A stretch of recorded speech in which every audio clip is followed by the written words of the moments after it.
DJ Yadav music है पूरा खाले टोला वाले।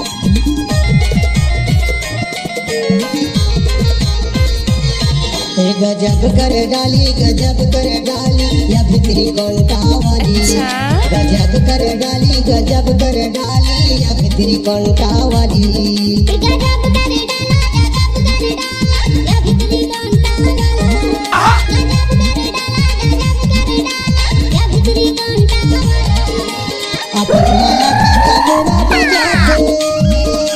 बजाते भैया बजाते अपन माया के तमुरा बजाते चिला मोर जलाते रे तेरी हले मोला वाला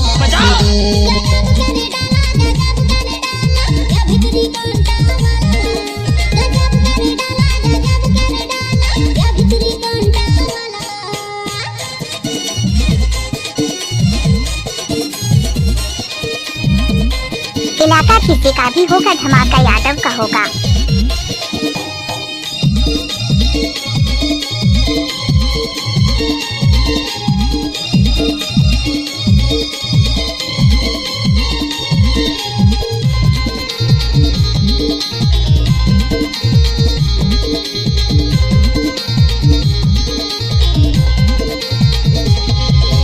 गजब के सोहे है माथे के बिंदिया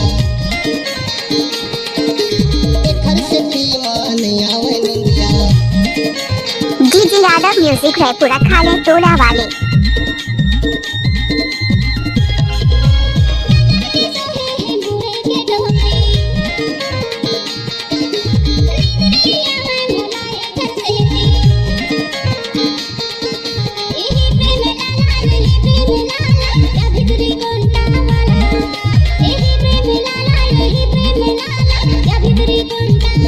I love you.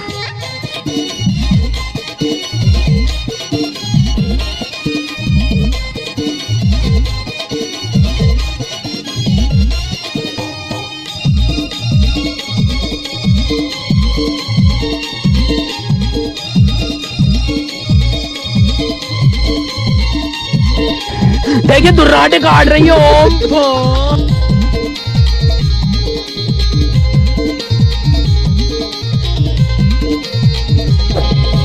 गजब सुनावे घोड़े के पैगी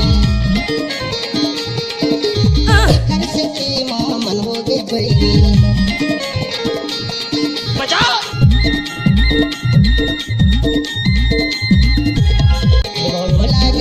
मोरो लागे साली या भितरी कौनटा वाली। मोरो लागे साली या भितरी कौनटा वाली।